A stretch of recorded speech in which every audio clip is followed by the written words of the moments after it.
not be able to stay home, brother. You will not be able to plug in, turn on, and cop out. You will not be able to lose yourself on Skag and skip out for beer during commercials because the revolution will not be televised. The revolution will not be televised. The revolution will not be brought to you by Xerox in 4 parts without commercial interruptions. The revolution will not show you pictures of Nixon blowing a bugle and leading a charge by John Mitchell, General Abrams, and Spyro Agnew to eat hog maws confiscated from a Harlem sanctuary. The revolution will not be televised. The revolution will not be brought to you by the Schaefer Award Theater and will not star Natalie Woods and Steve McQueen or Bullwinkle and Julia. The revolution will not give your mouth sex appeal. The revolution will not get rid of the nubs. The revolution will not make you look 5 pounds thinner because the revolution will not be televised, brother. There will be no pictures of you and Willie Mae pushing that shopping cart down the block on the dead run or trying to slide that color TV into a stolen ambulance. NBC will not be able to predict the winner at 8:32 on report from 29 districts. The revolution will not be televised. How many people think they understand what racism is? Show of hands. Come on, you think you know.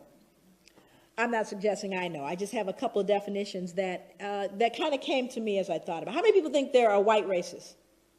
That there are white racists out there? How many think there are black racists out there? Okay. Now, this is an interesting thing because this becomes important as we begin to define concepts. And I do that. I usually define concepts all the way. But one of the things that I do is I try to help people get a picture of what I mean by racism. So tell me how it is. I'm going to first category is white racism, then we'll deal with black racism. So white racism. Tell me the ways in which white racism adversely impacts the lives of black people. Just what are the ways that white racism can adversely impact the lives of black people as a group? What are some of those ways? I'm sorry? Power, but how is that defined specifically? Education, okay. I'm sorry? Economically, employment. What else? Housing, what else? Policing. Why are we here today? Healthcare, okay. Now, we could actually kind of grow that list. Now we're going to move over to black racism. Tell me the ways in which black racism adversely impacts the lives of white people as an entire group. Thank you. The reason why you become silent, there's one that always comes up, and that's fear. White people are afraid of black people. They are afraid of us. And it's a very interesting thing because black people know it. We know white people are afraid. But you have to start getting into the psychology. What are you afraid of? Why are you afraid? But it's an interesting dynamic. Now, also you see the difference in what racism is, do you not? Racism implies you have not just prejudice, but the power to do something with that prejudice. Now, I don't like you, not only that, but I'm going to control whether you can get, I may say I hate you. I hate white people. I hate them. It's not going to change you getting that, loan when you go to the bank. I can hate you all the way to the bank. Not going to change. Do you see the difference? That whereas white racism says, not only do I not like you, but I'm going to change the impact of where you can live. I'm going to determine with that racism where your powers are. You following me? And I'm talking about as a group, not an individual, because people said, I remember when my uncle didn't. I'm not talking about your uncle. I'm talking about the whole group. I'm not talking about an incident. That's a difference. But white people are afraid. So let's get into how this fear. Yo. That was Dr. Joy DeGruy. I'm sure a lot of people have caught on to her by now. She's one of the people I like to listen to and study, and the sister's very enlightened, along with a lot of other people. I'm going to do a show one day and just give a listing or show websites of everybody I listen to. Like I say, it's always about the self-education of the Negro, or the Miseducation of the Negro, which is a book that everybody should go out and get. They've changed the cover, but it's by Carter G. Wilson, The Miseducation of the Negro. Do something, enlighten your mind, or bring your mind up to a certain level where we can all start thinking on the same page. The other book that we had recommended was this has 3 Negro classics. The one on the screen now I'm reading is Up From Slavery, Booker T. Washington.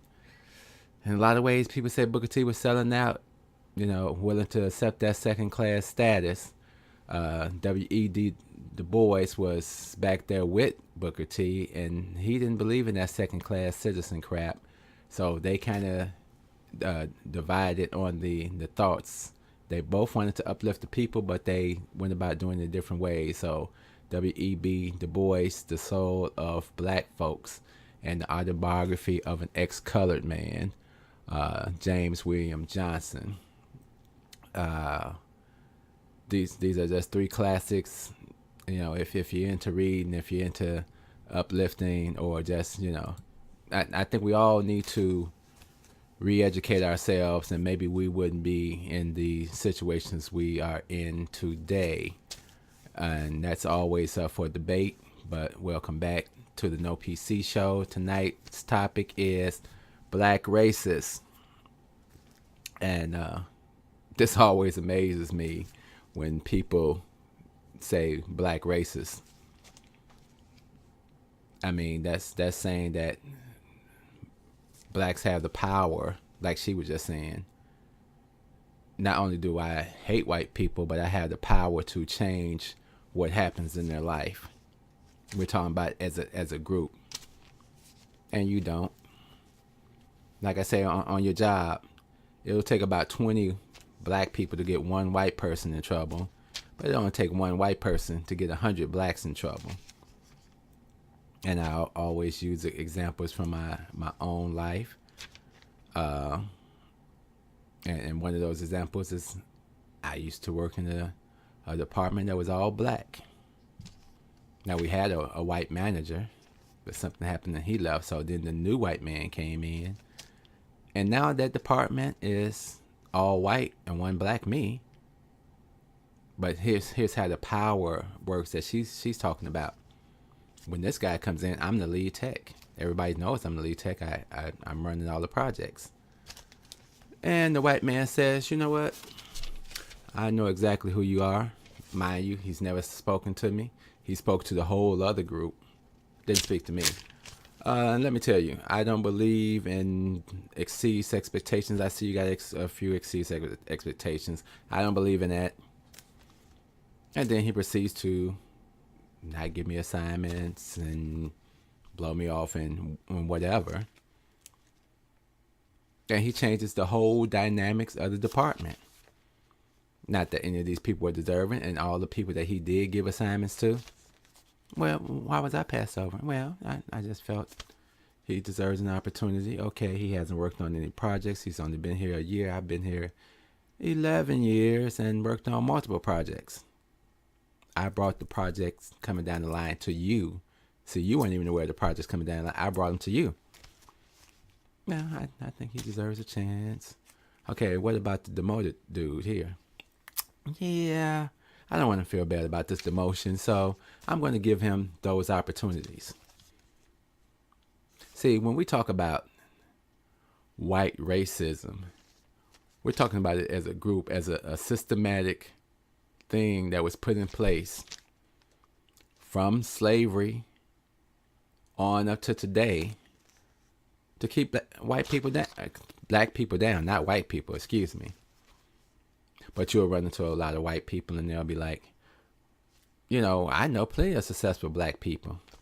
Yeah, you know plenty of successful individuals. As a group, how can we even say we're successful? We own 1% of everything in America. 1% of media, 1% of income. So 1% means nothing in the grand scheme of pictures. A lot of people don't understand. And I talk to a lot of young folks all the time because we've done our young folks a disservice by not drilling this in their heads and getting it clear. You don't go get an education just for you. You go get an education so you can do something to help your people. Sounds crazy, right? We're the only culture that fights to be under these white people. Every other culture, they may come to work, but they go back to their culture. They spend their money in their neighborhoods. They support their businesses. It was something came out a few years ago. I think it was 2013. A Asian businessman called Mr. Chang. Mr. Chang came out with he did an interview and he spoke about the problems in Black America. And here's some quotes I will give to you. He says the concerns of Black people. He said, yes, I can speak on that. He said the fact is that we all live under the system of white supremacy. This is the Asian man talking. He said we Asian people look back into our long history of conflict with the European. We observe their strategies and develop our own in response and in kind. There is no need for loud mass movements on our part because we intend to overtake them in time through action and personal sacrifice. Sure, they weren't slaves in this country, but the ideology, man, that's deep. We out here marching. They over there doing. When we defeated Japan and took away their army, told them you can't have an army anymore. Collectively, they came together and said, this is what we're going to do. And people might have said it's going to be harsh. You are going to be a doctor. You're going to be an engineer. You're going to be this. Drugs are illegal. We will persecute you for drug usage and even kill you for drug usage. Our plan is to come back on this other end, on this technology end, because America loves our culture.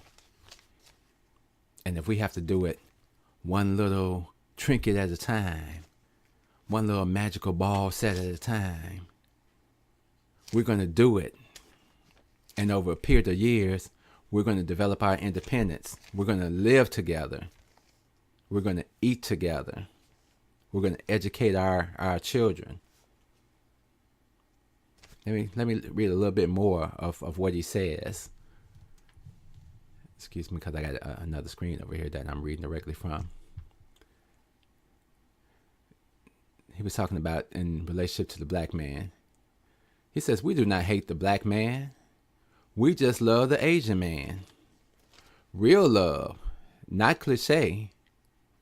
We want to see the Asian man happy. So we employ him.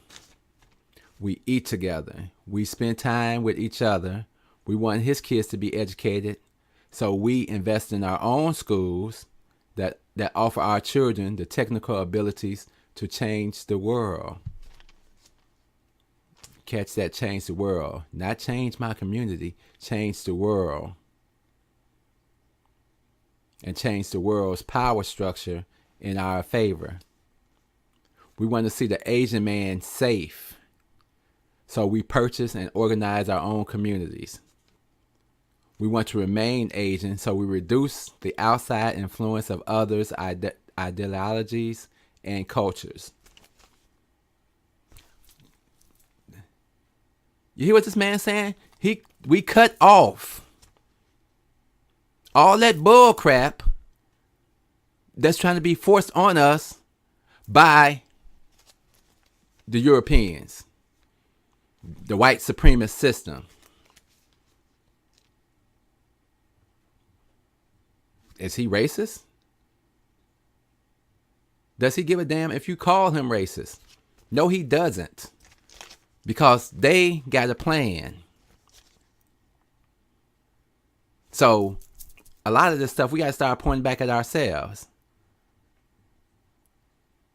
Here's a part, and it's going to hit some people, and it's going to aggravate you, and it's going to really make you sit and think.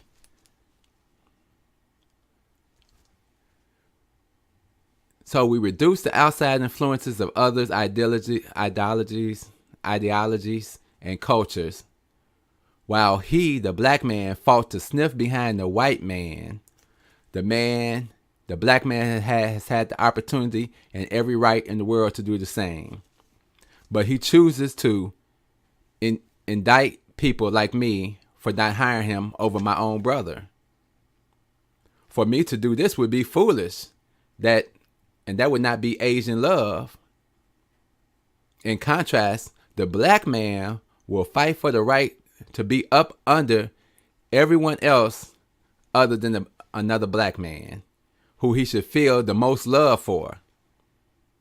In our indifferences to their situation, if our indifference to their situation makes us racist, then what would you call the black man's indifference to his own situation?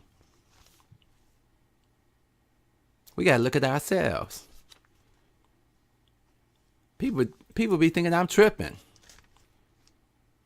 I've told plenty of my friends, you have no idea who you are. Because you were brought here and placed in this system. And all you know is what this white man has taught you to know. Successful black man. That's just a carbon copy of a successful white man. And how are you successful if your people are in such turmoil? They're talking about, look how bad your neighborhoods are. Oh, y'all didn't have nothing to do with these neighborhoods being the way they are? Okay. So, Dr. DeGruy was saying, your racism has affected my ability to get an education. They're trying to outprice people now. That's why I always scream out reparations in the form of education, free, for at least 150 years. I don't want to hear anything, because as long as we're incurring debt and paying into your system, then we'll never get ahead. Reparations mean to prepare. And I don't want to hear that crap about, well, ain't no slaves alive now. A lot of white people don't seem to want to understand. It is those actions, the same actions that's benefits, that got you a 300-year head start to be available for all this, is the reason that we're suppressed. Don't tell me you're individual. I'm not a racist. Nobody called you a racist. I said this is a racist society. They talk about the economics, housing, all the red line stuff that went on that stopped us from getting houses in areas because you want to block that off. So you're blocking that off. You're blocking the money. We can't get any loans. Healthcare. You couldn't get proper healthcare if you've destroyed the neighborhoods that we have to live in, and you put all this poverty on top of one another. Of course you're going to have crime. I know plenty of successful black people. A lot of people look at me and say, well, you're a successful black man. You own property. You got a house. You got 2 cars. You got a wife, a dog, all this. We're not talking about individual success. Every week I ask a question, and the question last week was, how are you going to survive in this society? The question before that is, how are your people going to survive in this society? Because it doesn't make a difference if you survive, if your people don't survive. You got to start thinking different. I was talking to my cousin yesterday. We were at a hospital. And I know all our young youth, and we put them in school with these white kids, and they start to see that ideology, and they think it's a fair world. But I impressed upon him, It's not fair. Don't fall for none of this. Plan your escape. Save your money. Because it's going to get to a point and it's going to be unbelievable. So we're all telling these different stories of our lives in corporate America and how you get looked over and how you, if I sit down and tap dance, oh yeah, of course I'm going to make it. But my people are still going to struggle. I really don't believe in a lot of this march and stuff. I see what they tried to do in the 50s and 60s, and we appreciate it. And I can't really see what we got out of it, but a raw deal. And I showed you a clip the other day with Martin Luther King saying the same thing. He realized we were dealing with some immoral people. And it's sad when you pull the coattails, and we have to pull the coattails of our young people. We can't let them go out here and continue this same cycle. This Asian man broke it down, and I can't hate this man for what he said. They cut off a lot of outside influences because they want to keep their culture, the Asian culture. But in America, you don't know shit about Africa. You have no cultural connection compared to all these other groups. The Hispanics have a connection to Puerto Rico or Mexico or even Spain. But they have their language. They have their culture. Our culture was taken from us here. Our names were taken from us here. Our religion was taken from here. So thus, who we are was taken away from us. So I get tired of black people saying, well, do this, and that. Dude, you telling me continue to be a prisoner in this system. Be quiet so the rest of us niggas, the rest of us slaves can get along. And then you're the same one that's going to complain about your neighborhoods. How things are bad there and how we all move out because we can't do anything. Then the gentrification comes in, and these same people that put you in these destructive situations, now they tired of suburban living. Now they want to come back to the city. So who got to go? You got to go, and you ain't got enough money to live here, nigga. So while they let the Arabs overrun our neighborhood, you don't see that crap in their neighborhood. Go through their neighborhoods. You're not going to see the same crap that you see in our neighborhoods. And we don't own crap in our neighborhoods. We'll give you a few loans, let you have a few businesses until we move on in here and move you right on out. It's systematic racism. Somebody would come to me and say, well, you're a black racist. Are you fucking kidding me?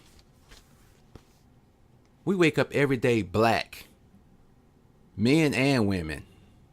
And we get up and we go out here and we try to make it in this white man's world. And it don't make a difference how successful we become. We're in a real dilemma. And this dilemma just didn't start now. And it's our fault that we're still in this dilemma. Because like that, let me read those lines again that Asian man said.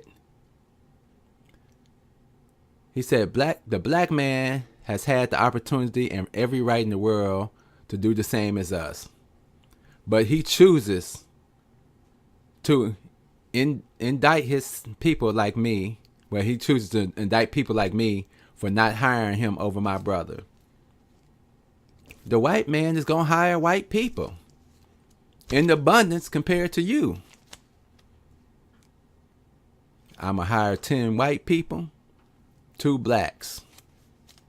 And you 2 niggas better be happy. Y'all chosen. Stephen A., Sage Steele,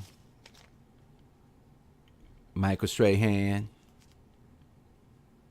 You people that have been chosen by the master to show these other Negroes If you act right, we gonna take care of you. And that's all you got to do. And the Asian man justifies, he says, if he was to hire a black person over his Asian brother, that would be foolish. So the white man operates on the same premise. Nigga, I'm not, my brother need a job, my cousin need a job. I don't give a damn how long you been here. And if you speak up, oh, you's a black racist. You got the nerve to speak up against the system and say something about these good white folks. I'm still looking for a good white slave master. I don't give a damn if it hurts you or not. That's what it is. You're not gonna sit here and tell me all this bull crap about your neighborhood, this and this, and then you're not gonna look at the systemic issues that caused it in the first place. You're not gonna sit here and tell me that you worked harder than me, when I'm an eyewitness to you not working that hard, but opportunities being given to you. Oh, wait, that couldn't happen. Well, let's see. 6 weeks away from graduation, I get called into the financial aid office. Oh, we can't find your financial papers. Dude, what are you talking about? I was the first one here putting in papers. Well, we can't find it. We're gonna have to kick you out of school. But here's the preface to that. Before I even get in for my situation, little Becky Ann goes into the room. She's a first semester student. And she owes twice as much as me. Don't worry. Going back to class. We're going to straighten this out. No problem. Okay, I guess this dude sounds cool. I know I shouldn't have an issue. I turned my paperwork in. Okay, nigga, do you got the $2,600? Dude, why do you mean $2,600? My paperwork, my bank stuff has been in for 3 months. Well, I can't find it. Okay, could we look out here on your people's desk? Because, sir, I'm really meticulous about stuff. I turned my stuff in. I was one of the first people when it was announced over the system. No, we're not going to do that because my people don't make mistakes. So you're just going to flat out ignore what I'm saying to you, white man? Okay, I got to go talk to the other white man. The other white man, who is his boss, says to me, well, if he changes his mind, then I'll change my mind. See, white people will say any damn thing to you, no matter how ridiculous it sounds, and then they'll sit up there with a straight face and act like they've made a point. And they have. And that point is, keep fucking with us, and you're going to stay in the position that you in. Love, peace, soul. We out of here. I was right. That's part of the dilemma of being an American Negro. That one is a little bit colored and a little bit white. And not only in physical terms, but in the head and in the heart. And there are days, this is one of them, when you wonder what your role is in this country and what your future is in it. How precisely you're going to reconcile yourself to your situation here, and how you're going to communicate to the vast, heedless, unthinking, cruel white majority that you are here. I'm terrified at the moral apathy, the death of the heart, which is happening in my country. These people have deluded themselves for so long that they really don't think I'm human. I base this on their conduct, not on what they say. And this means that they have become, in themselves, moral monsters. Well, Jim, I can see... It's a terrible indictment. Yes. I mean every word I say. It was a great shock to me. I want to say this on the air. The Attorney General did not know You mean the Attorney General of the United States? Mr. Robert Mr. Kennedy. Robert. Didn't know that I would have trouble convincing my nephew to go to Cuba, for example, to liberate the Cubans in defense of a government which now says it is doing everything it can do, which cannot liberate me. Now, there are 20 million people in this country, and you can't put them all in jail. I know how my nephew feels. I know how I feel. I know how the cats in the barbershop feel. A boy last week who was 16 in San Francisco told me on television, thank God we got him to talk. Maybe somebody will start to listen. He said, I got no country, I've got no flag. Now, he's only 16 years old. And I couldn't say you do. I don't have any evidence to prove that he does. They were tearing down his house because San Francisco is engaging, as most northern cities now are engaged, in something called urban renewal, which means moving the Negroes out. It means Negro removal. That is what it means. And the federal government is an accomplice to this fact. Now, we're talking about human beings. There's not such a thing as a monolithic wall or, some abstraction called the Negro problem. These are Negro boys and girls who at 16 and 17 don't believe the country means anything that it says and don't feel they have any place here on the basis of the performance of the entire country. So? I don't think, put it as simply as I can, and without trying now to investigate whatever the motives of any given Muslim leader may be, it is the only movement in the country which we can call grassroots. I hate to say that, but it's true. Because it is only, when Malcolm talks, or one of the Muslim ministers talk, they articulate for all the Negro people who hear them, who listen to them, they articulate their suffering. The suffering which has been in this country so long denied. That's Malcolm's great authority over any of his audiences. He corroborates their reality. He tells them that they really exist, Jim, do you think that this is a more effective appeal than the appeal of Martin Luther King? It's much more sinister because it is much more effective. It's much more effective because it is, after all, comparatively easy to invest a population with a false morale by giving them a false sense of superiority. And it will always break down in a crisis. It's the history of Europe, simply. It's one of the reasons we're in this terrible place. It's one of the reasons that we have 5 cops standing on a black woman's neck in Birmingham. Because at some point they were taught and they believed that they were better than other people because they were white. It leads to a moral bankruptcy. It is inevitable. It cannot but lead there. But my point here is that the country is for the first time worried about the Muslim movement. It shouldn't be worried about the Muslim movement. That's not the problem. The problem is to eliminate the conditions which breed the Muslim movement. Nerve for white people today to ask Negroes, do they hate them?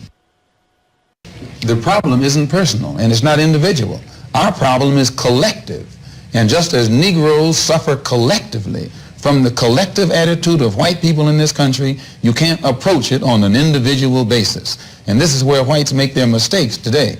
You should ask the Negroes who are being bitten by dogs after professing love for white people. If you notice, they accuse Mr. Muhammad of teaching hate. Or Martin